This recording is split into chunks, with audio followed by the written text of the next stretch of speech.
Welcome to another Explorer Tape, as presented by the Monroe Institute of Applied Sciences. This particular session is different, as you will quickly note, and is a result of many requests from Institute members. The material itself is taken from several sessions, in all of which the explorer was reporting from full physical waking states of consciousness, and in his physical body. At least it is presumed that he was. No electrodes were attached at the time, thus there is no verification of his exact state. He was not in an isolation chamber, nor was he in the usual lying down mode. Instead, he was usually sitting in a near lotus position on the floor, or standing, or slouched in a chair. The location? The main meeting room in the Institute Center in Virginia, at bedtime story sessions during the Gateway Voyage program. The explorer? Well, I hope he is familiar to you by this time. It's been over 10 years since you wrote the book. What have you been doing since then? Well, in looking back, I kind of wonder myself what I've been doing the last 10 years or so. Sometimes I think it's nothing. Other times I say, well, what has been happening? Well, first of all, the publication of the book attracted a lot of attention and gave me the opportunity to meet a lot of new people, which was very rewarding in itself. I think the other part is that I came out of the closet. Instead of being a closet, out-of-body, hidden-away person, I became known generally that this thing has been taking place in my life, or had been. And it was funny that I began to be looked upon as sort of people would stare and look at me and say, is that who he is? That's that person that goes out of their body and these strange looks like he's a weirdo or a freak or something. But it was a lot of fun and to see this change. And of course, one of the most rewarding things that has taken place in the last 10 years is the mail of people from, say, all over the world, different types of mail. And the most important ones were the ones that said, thank God I know I'm sane, instead of being some particular type of person who has a mental aberration that they were hiding in the closet, I might add. So that's sort of a general approach. And of course, the other part is that in these last 10 years, there's been a very amazing change in the way people think. And of course, I like to think that this book had something to do with it. And as I said, coming out of the closet by necessity, having written the book, the immense changes over these last 10 or 11 years in public attitude.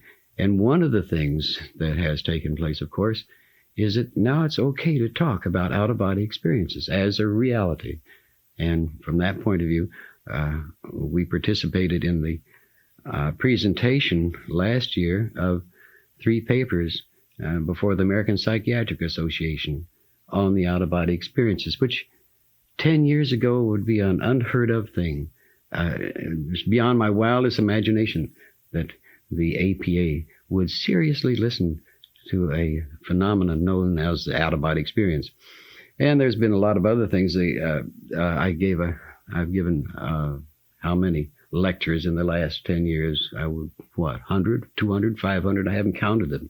But one of them I gave at the Smithsonian Institute, institution in Washington. And that's beyond my wildest dreams 10 years ago, that of such a conservative place that one would give a talk on the out-of-body experiences. And during the talk, I noticed that he was given in this auditorium off one of the main halls, and outside in one of these display halls was a wire, an invisible sort of wire coming down from the ceiling, and there was nothing on the end of the wire. So in that particular talk, I referred to this wire with nothing on the end of it, and I said, there is the Smithsonian display of someone in their out-of-body state. You can't see it, but there it is. But this is kind of the fun things that have happened.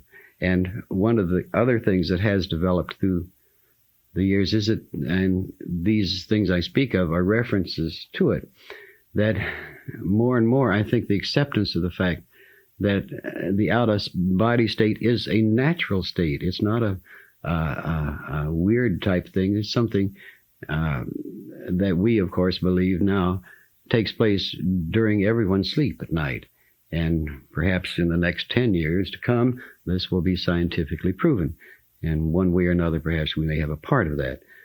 And if so, what happens during sleep that causes one to leave their body? And that, of course, is something will be a product of the information of that may be come out in subsequent research. But that's what's happened since then. Well, I think perhaps the most important thing also in the last 10 years that we formally set together this institute that had been sort of a planned thing for some 10 years prior to then. I think it was probably formed or officially formed out of necessity simply because of the input of interested parties as a result of the book. But originally what was the origin of the Institute was the R&D division of a company that I had some, 20 years ago, I guess it was.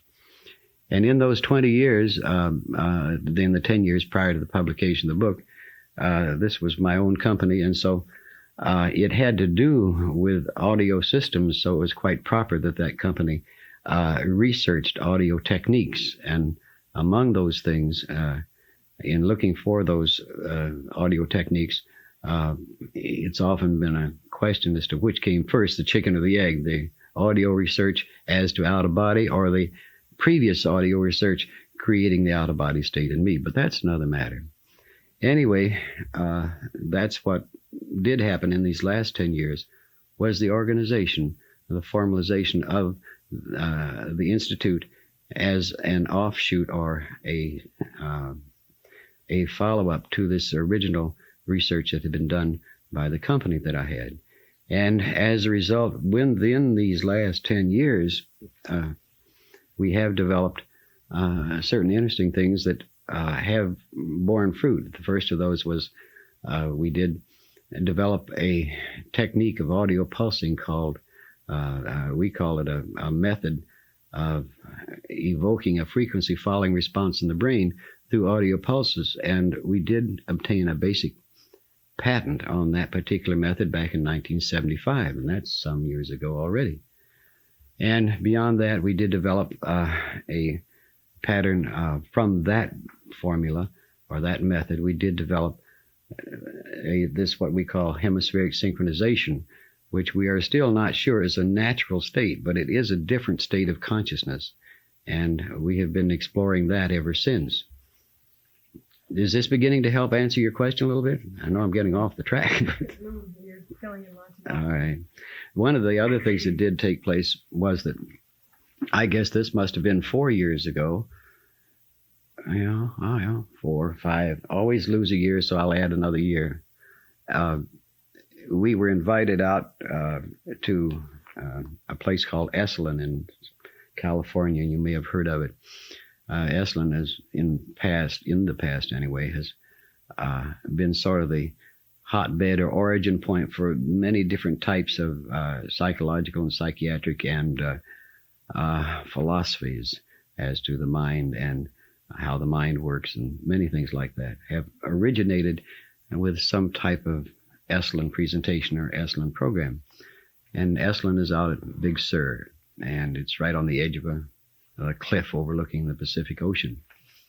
Anyway, they had heard of our researches, the people who operate Esalen, and invited us to do a weekend program at Esalen at Big Sur, and which gathering together the methods that we had developed and put them into a workshop program, which we did.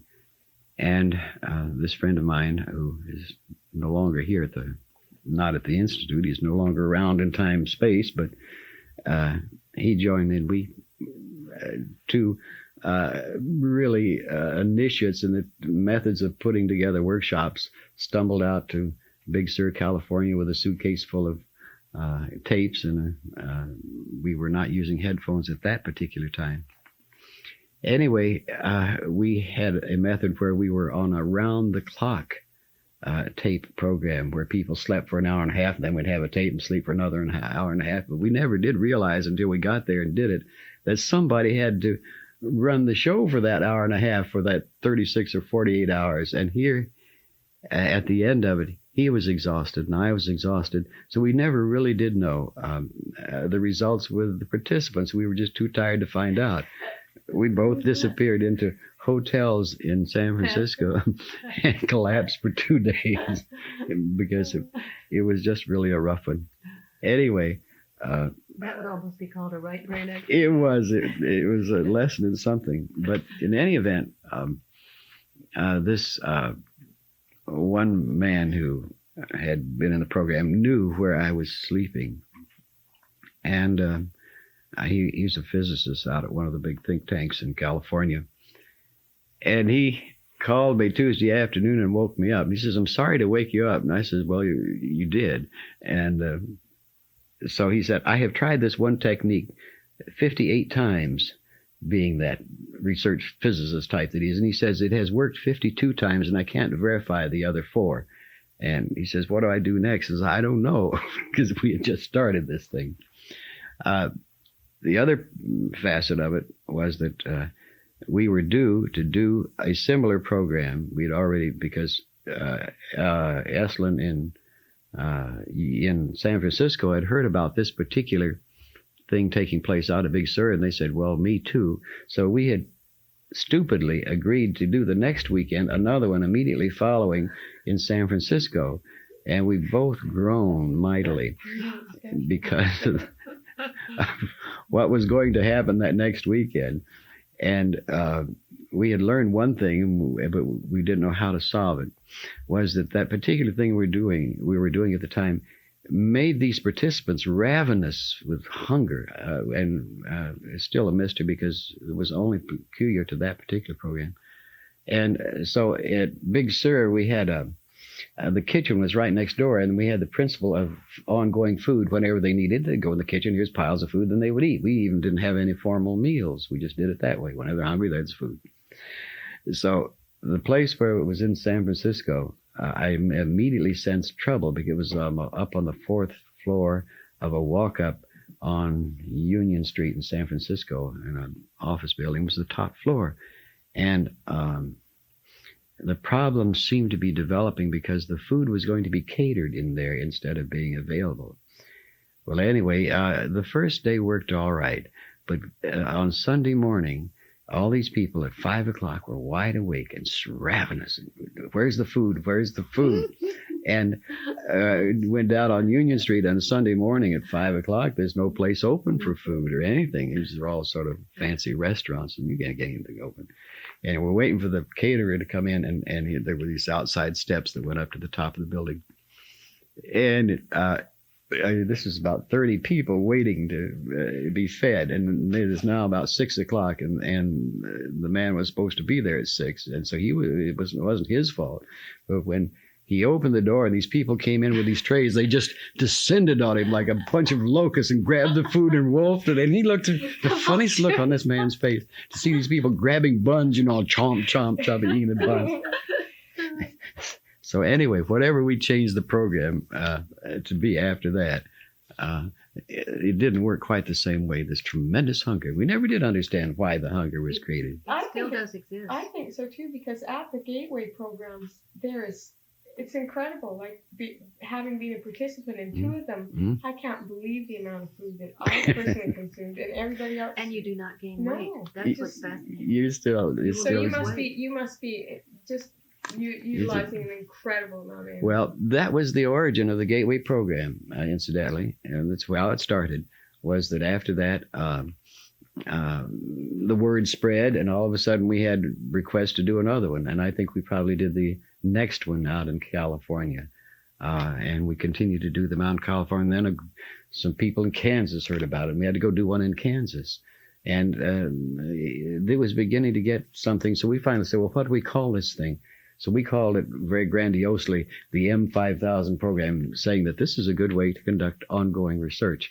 And we got teased about the fact that we're the only research outfit whose volunteers get charged for the privilege of being volunteers. The only way in the world. And so anyway, that's how it evolved, and we got tired of the M5000, realizing it'd take quite a while to reach 5,000. My idea was to have 5,000 participants, that we'd have a good scale and measure the results.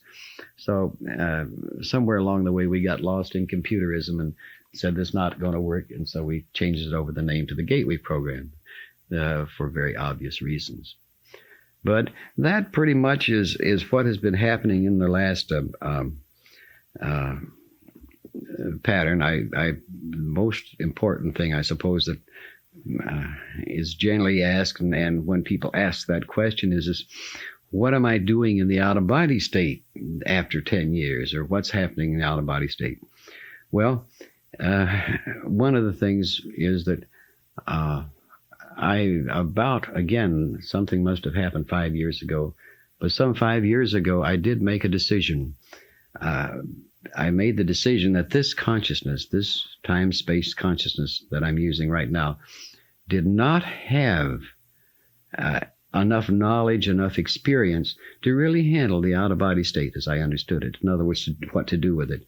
Because by 5 years ago, when I had gotten extremely tired of the experimental mode of making runs from Virginia to California, for example, and how many times can you do this before it gets extremely boring?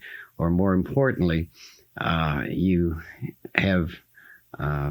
using a medium in an environment that it doesn't feel like belonging in, and as it were, in the out-of-body state, time-space is kind of a gray area, and up here above you somehow is a very, very beautiful glowing lights that attract you immeasurably. And once you go to those glowing lights, it's very, very difficult to stay down and perform mundane experimentation in this gray, murky area. Such as going from Virginia to San Francisco. Such as going from Virginia to San Francisco. And it sounds very mundane, or what's the word, to say that it is boring, but it does get boring because you're looking up and there's the fun up there and you're having to go plowing through this. And I very much got to the state that I could no longer resist the bright lights, and I found going to the bright lights stretched this consciousness so far to be able to perceive and understand it, or even know what to do when I got there.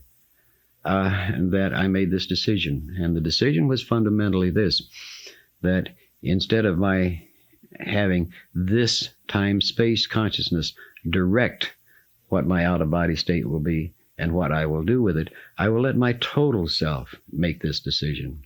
So about 5 or 6 years ago, I made this decision, and now when I go into the out-of-body state, fundamentally, and it's been going on for these 5 years, and an amazing change took place as a result, I simply roll pleasantly out of the body and I say, all right, let's go. What is the menu for today? Or what's the itinerary?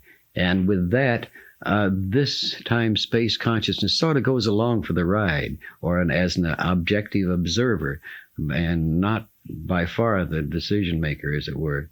And this total self, with a sort of a paternal pat on the head, says, well, tonight's the night we do this. And so we go to one of these amazing, from this consciousness point of view, far off or seemingly far off states of being, reality systems, and perform functions that totally bewilder this particular consciousness.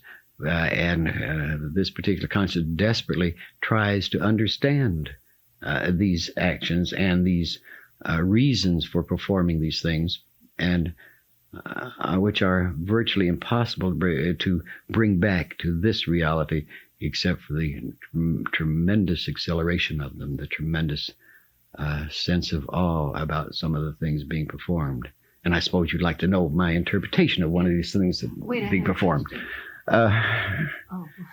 As near as I can gather, it is a group, or is it one of a whole? In other words, is this total I? Is it a finger on a hand on a body that is performing this awesome function? And as near as I can understand, that awesome function it is comparable to setting up a whole solar system or a galaxy of that type of creative process. That and observing and participating in the manipulation of energies to do this, and so coming home into this gray space is very mundane after getting into that type of thing. And as I say, from my perspective, I still don't know whether I'm a finger of a hand of a body of a total self that's doing this, or there are a group of us, because it's quite apparent there's another finger next to me that I'm coordinating with that has an energy system not quite like mine that is also needed to perform this function, just as your thumb performs a different function than your forefinger, but they are somehow connected. And when you come back from one of those, it is that's one of the types of things that is so difficult to describe. And I've gotten lazy. I no longer go through a system to get into the out-of-body state. It is a nightly thing. But usually on a nightly thing, I go through 2 sleep cycles, wake up, and this is about 3 o'clock in the morning or something like that, thereabouts, depending on when I go to sleep. And I wake up and my body's totally relaxed. I'm rested. My mind is very alert. And to get out of the body at that stage is absurdly easy for me. It's a little neat sort of a detachment. You sort of sink down a little bit, come up and make a roll over, and you're out. And it's then at that stage rolling out, I'm just, there I am. And if I after performing that function, I would just sort of roll or float in the air and just sort of float really, a very gentle oscillation, and nothing would happen until this consciousness says, okay, where do we go now? And a minute, and then this total self says, well, I thought you'd never ask. And that's when it begins.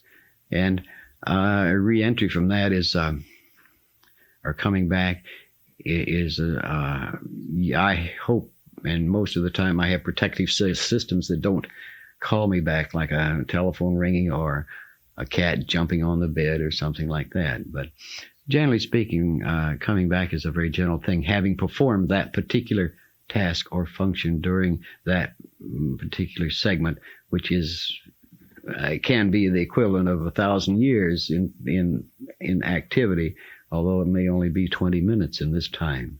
So because it has no measurement in terms of time, and it seems like an eternity has taken place in activity.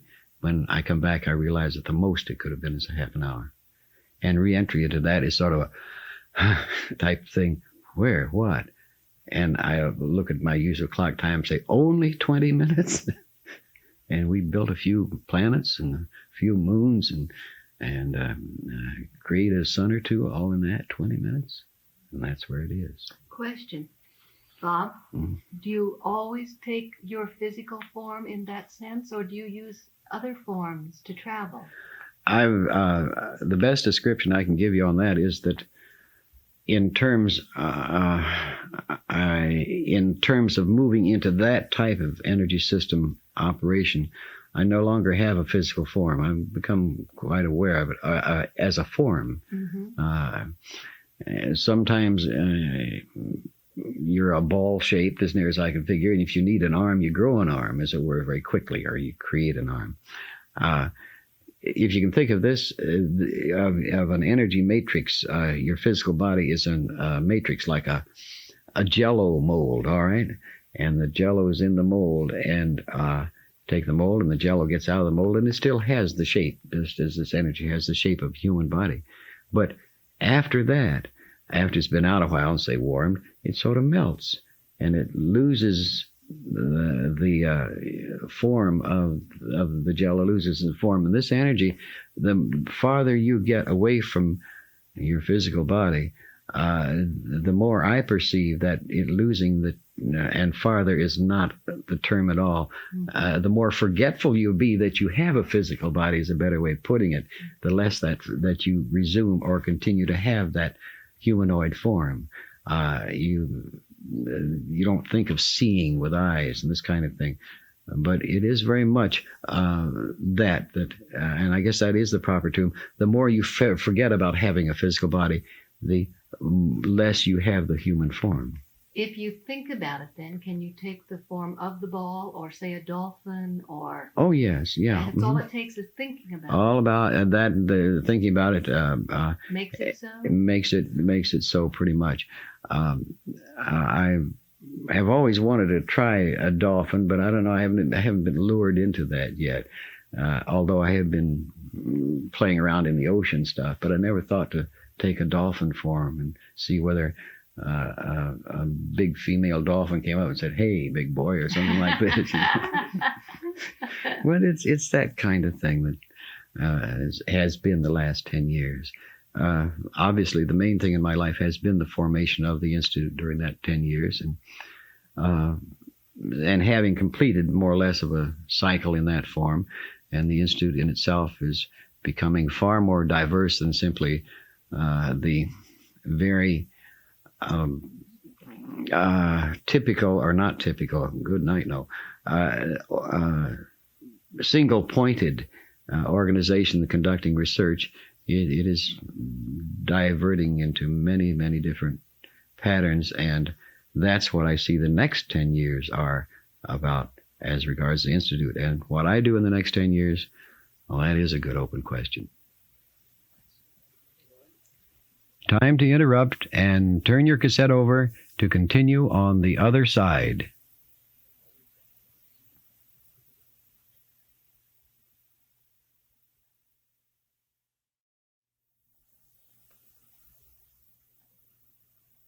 Results have come of your research effort in recent years? Well, I hate to start with a negative, but if there's one thing that we've discovered, and that is that it is impossible with our present instrumentation to directly measure this life force, this life vitality, this life energy that we're aware of. If there is a way to do it, it has not surfaced to our knowledge and information, either in our work or in related work. EEG studies, for example, do show certain states of the individual's pattern of being, but they don't show that life energy in and of itself, because they are an electrical function. These all EEG, electroencephalograph studies are measuring electricity. And one of the things we do know is that this particular life energy is not electricity, nor is it magnetism. We theorize that it may be the third member of a triad, and that is that, and we've noticed that in man's various parts of his culture through the many years, the triad of forces has surfaced many times, and we can kind of suspect, without much more than one or two shreds of proof, that this life energy is the third in a triad of energy, that electricity is here, that magnetism is another corner of the triangle, and that this Y force, X force, Psi force, vital life energy that we call life energy is the third point. And they do have an interrelationship, but they are not one, or they are not specifically one or the other. And just as magnetism is not electricity, but it relates to it. And so therefore we combine the two of those, and we have a thing called electromagnetic energy. Somehow this life energy, with which I use this now to think and to even make my tongue work, is an interconnect between these two, and is a bridging, just as electromagnetic radiation is one form. We suspect that this psi force, as it were, mixed with magnetism, maybe psi-magnetics or something like this, and mixed with all three produces something that we call this life energy. It's very, very tricky. It's as if you're measuring the smoke from a fire without actually measuring the fire itself. And that's the best that we can do with our instrumentation. This is one of the things that after these last 10 years, in recent years, we're quite sure of. The second thing that we have begun to perceive is, in our own direct research, is that we have one means of measuring the smoke that seems to describe or be affected by the stages of consciousness that we work in, and that is measuring body voltage. And what we do with this is that we are not measuring muscle tone or galvanic skin response. We're actually measuring body voltage by taking a head to foot measurement of the whole body, and then running that into a very sensitive frequency counter that measures down at the microvolt level. And as near as we can figure, that voltage ranges about 1.7 something volts on the average individual, depending upon their weight and size and some other unknown factors. And down at that 1.733, that last 3 is where we find the sensitivity to changes in consciousness. And we can see waveforms there that are in themselves very, very interesting and very, very exciting. So as a result, this is the kind of thing that deserves much further investigation, and we certainly are working on it.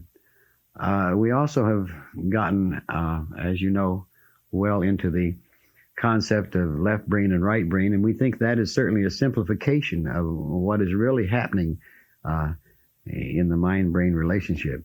We agree and seem to have some justification in going along in the concept that mind is to brain as a ordering or command system is to a computer. We are quite definite in our approach that the mind is not the product of the brain, but the brain's more the product of the mind, as it were. And we think there are some ways that we can get that into certainly a cause and effect mode. We've also gotten to where we suspect everything is in that waveform. And as you know, quantum mechanics speaks of nothing but waveform, and holographic theory is a series of coherent waveforms. And we think that our life existence here is just a series of overlaid waveforms. The basic one, for example, the waveform is one of physical life here in and of itself.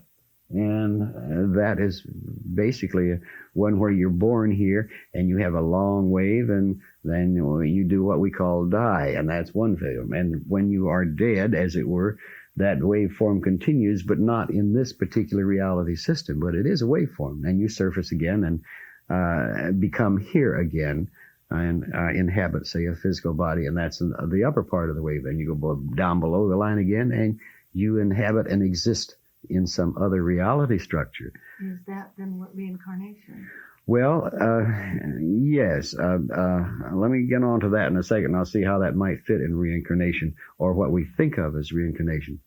If you take that long wave and then we add finer waves to it, and one of the most obvious ones, that wave, that big wave being birth, growth, maturity, aging, and death. And then we have another little simple waveform that we perform every day. We are awake and we're asleep. And this is a local, a little short visit to that other system. You're above the line in that waveform. You're conscious here. Go below, and you're conscious in that other reality structure. This is it means, in essence, that you can't wait till you die. You got to go there during the night and get there a little bit beforehand, as it were. In other words, a balancing system, so that. Are we in training then? In training, I think it's something even beyond that. I think it's a necessity, just as an equalizing, balancing process, to be in that other reality a little bit, just to balance being in this reality. If you think of a waveform, and it's up and then it's down, it's in the mountain, the valley, or whatever way you want to put it, and so you have to have all nature. It has waveforms, and they are not in stasis. They're not all above the line, and they have to be above the line and below the line to be a waveform or a vibration, as it were. And we arbitrarily set the line where we want it, but basically that's what it is. And So you have that, and we are much inclined to go along with this because there's some supportive evidence of it. That even during this particular consciousness of which we're using right now, that there is and this is certainly not original with us, but there is I say we like it, the idea of it, and we are beginning to get pieces of it. That not only is that, here's another and much finer waveform, that as we sit here, we are flickering now in and out of that consciousness. And we are flickering in a real short, much shorter wave. What is it, 1,000th of a second, 1,000,000th of a second? Who can tell? But so that we are right now in that other reality, but this part of us not being able to perceive the gaps when we're in the other. It only sees the tops of the waves here. Whereas in that other system, they're saying, "Oh, hello, Isabel. What are you doing? Are you?" And as far as Isabel's concerned, or Brian's concerned, you are living in that other reality just as much as you are here, because the flickering is going on all the time. And the fact that you can't perceive the gaps when you're there is nonetheless, we can't even perceive the gaps of going in it when we're asleep, much less these little, very hard to perceive gaps. So we blink back and forth. This is just that, blinking back and forth. As you live longer and approach death, would you perhaps blink longer in the other place? It's quite possible. And that maybe could be what senility is? Who knows? These are things that, yes, indeed, and these are the things that deserve to be investigated, but taking a different overview because of that. Some of the other things, incidentally, that we've gotten into, and I have fun with it because in running through the stats on these several thousand people who have been through the Gateway program, is the universal question why we are here. What are we doing here? And one of the ones that I enjoy very much playing with is the fact that there are not just one reason why we are here. There are a number of different reasons why we are, and each have perhaps a fundamental reason, say to experience, but there's all these other reasons, and these, after you run a profile through that many people, you begin to perceive these differences, and they are utterly fascinating. For example, there's enough data in our files at the moment to support the theory that a certain significant percentage of people we call human have never been humans before. They've never been in a human body, and have never. What percentage? Do you have any? Like, can you give an approximate? It's around 8%, somewhere a little over 8%. Have never been a human being before, as far as we can determine by all the methods we know and others. We've come to that conclusion because they have a certain characteristic, and then we get, and in exploring that characteristic, we say, well, how did they come to be humans then? What were they before? And what were they before? And that gets and rocks, trees, or fish. Some of them have, and that goes back to why come here. Some evidently have never been in any physical form before, but have heard about the experience of being human and are just plain curious and have come to find out what it's like to be human. And having come for that reason, there are others who have never been in a human body or a physical body before, and they have an idea, a theory, and they like to test the theory, and the only way they can test the theory is to come be in a human body. So pop, they come into it. Imagine their disappointments. And somebody who keeps recycling them becomes addicted? Now you've jumped my word, because that's exactly what it is. That's the whole thing on the whole reincarnation thing that gets so fascinating. The other part of the word, the question of why do this more than once? And it's because as we sit here right now, we can look and say, well, this lifetime I'm not going to get a chance to do that, so I need to come back and do that. I don't know as I'd want to be a female, but there are certainly things in this lifetime that I have started, and I'd like to spend a whole lifetime doing. The best illustration I can give you in my own case is that if I am addicted, I'd like to come back and work with music, and work with music in physical matter, time, space, and translate what I have perceived into time, space. Maybe I'll get lazy and say, well, the heck with it, I'll just play with it where it is instead of trying to reduce it to physical matter. But the addiction concept of being in a human body, that physical matter and its intense experience, and there's a lot that seems to support this, that being in a physical body is an intense concentration of forms of energy, and they're only available in a physical body. Now, we've had other things that is kind of unique, the human body, because being in a crocodile body on another energy system doesn't give you certain tool-making privileges that you do when you have a physical body. And it is these types of things that are utterly, utterly fascinating when it comes to running these overall stats, why we are here, what it is, and why be in a physical body. And then there are the old hands who've recycled 10, 15, 100 times, who knows. And they're pretty easy to spot because they have a certain savvy, a certain casualness about events that doesn't disturb them, like they don't get nearly as frantic about some things. And you can spot them even as little babies. You can, I know of 2 or 3 that I've seen grow up from babyhood, and they have this single pointedness that bewilders their parents totally. And the parents really can't do anything with them, but they don't have to do anything with them because they already know. They know right where they're going, and the parents just sort of feed them and clothe them, and they go through school and they get their schooling or whatever they need in schooling, and they go on. They never, because they know where they're going. And I've seen 2 of those grow up into maturity, and it's an astounding thing. They did know where they were going, and they did it. And they're old hands. They came here to do this. And do those persons then have different attitudes about death? Are they more accepting about? I don't think they even they don't even give death a thought. They're so they don't even think about death. That's over here, and that'll happen when they're through doing what they have to do. Yeah. But this is one of the most fascinating things that has come out of this overlay profile stuff that we've done with these people who've been in the program. And the interesting part is that you can then begin, after playing with that profile, begin to spot people in their various motivations for being, and some who also, I might add, are desperately trapped in time and space and would do anything short of the morality structure with which they've been imbued. They would not do those things, but they do about anything else to get permanently out of this scene. And some of them then possibly in desperation either take a long suicide route or a short suicide route. Mm-hmm. And there is much of a difference. Why are we so specialized or localized as an awareness? Why did we choose to be this way? Why are we specialized? I think it's principally by choice.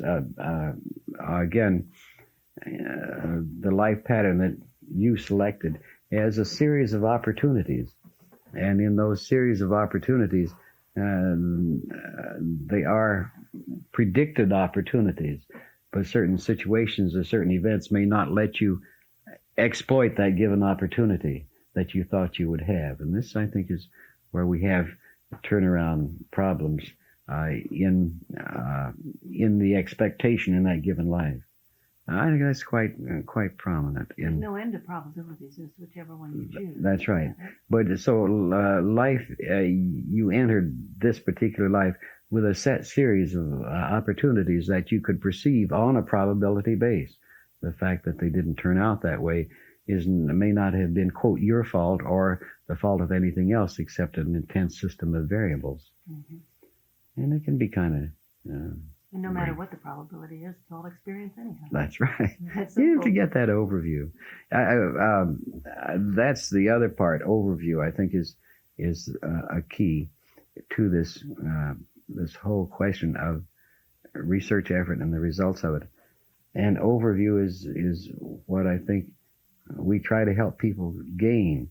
And that overview has to deal with what time-space is, what it is, and not only why you're here, but what it is. Because if you obtain that, then your participation here will be much different. It'll be much more profound to you to understand it. And one of our favorite phrases developed is that time-space is local traffic, and earth living is local traffic.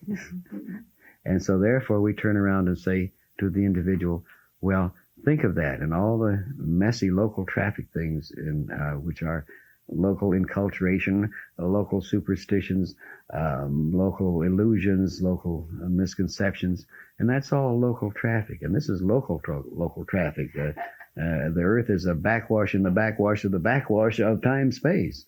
So if you think of that, and then think of what we call interstate, which is above all of that without any of the local traffic, and where you can go at 55 miles an hour and faster if nobody's looking, and how much different that is, and the minimal problems one encounters because the flow, you're part of a flow in one direction or the other. So that's what we like to play with.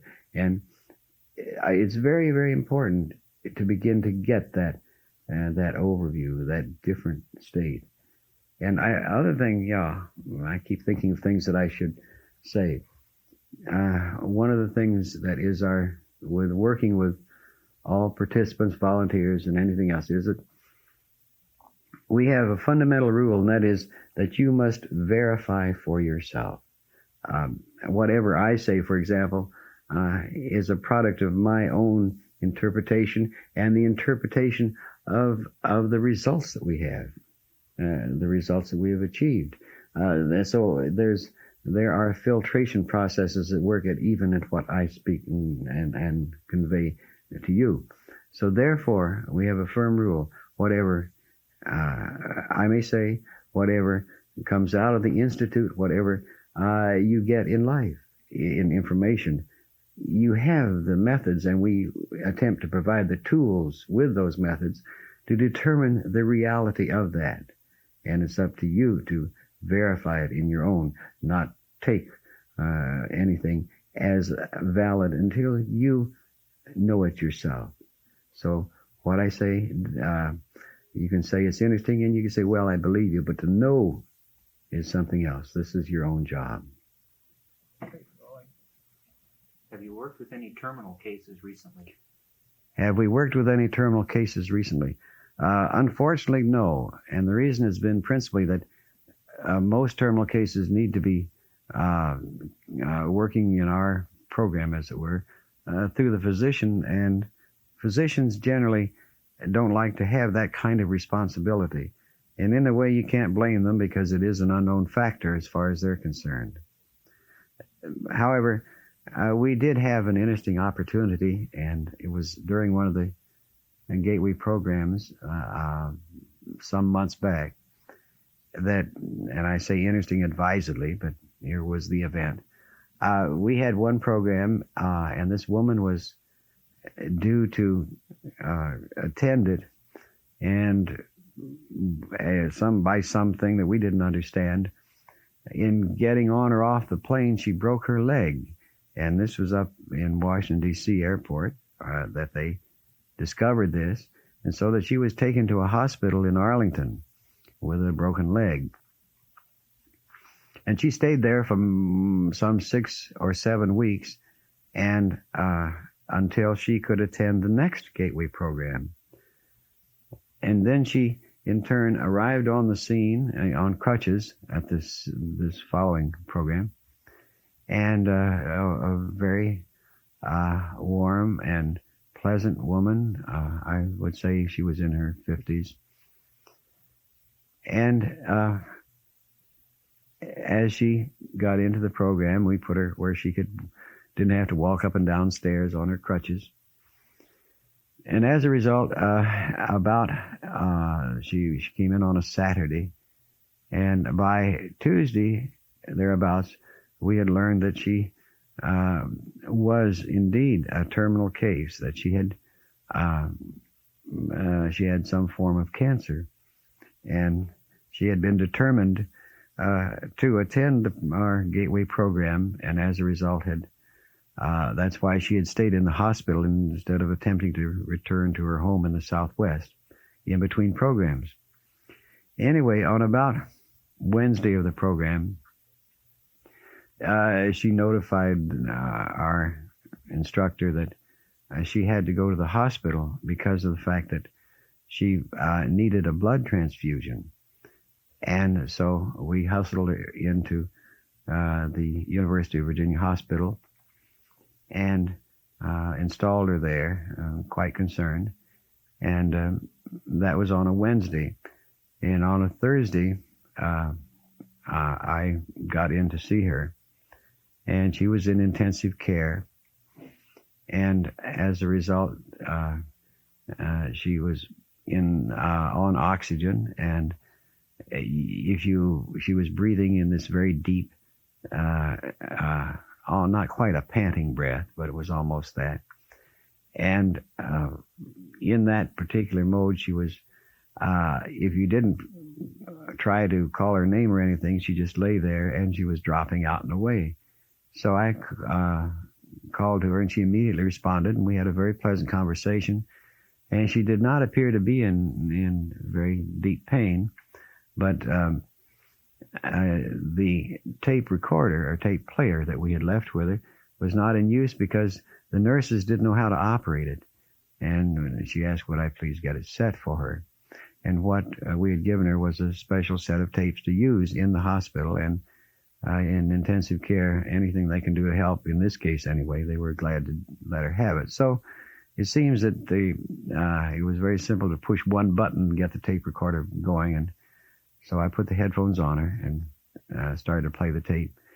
And she looked up and thanked me very graciously with a great sense of meaning in her eyes. And at the moment the tape started, she began to breathe very easily and steadily, and just as if she were going to sleep.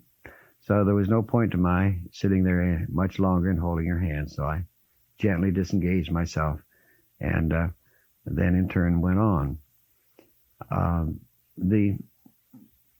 I guess it was about 5 o'clock the next afternoon. The hospital called me to state that this woman, I'll call her Jane, had died just a few minutes before.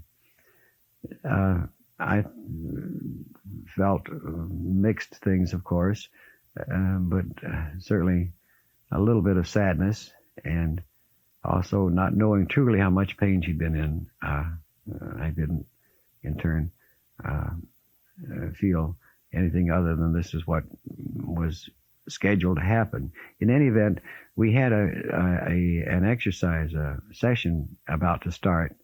So, and the group here were very much aware of course, that this woman was in the hospital, but they were not aware, of course, that she died. So I sent them into Focus 12 with a very simple instruction. I said, just go and perceive what you do and what is there for you at this time.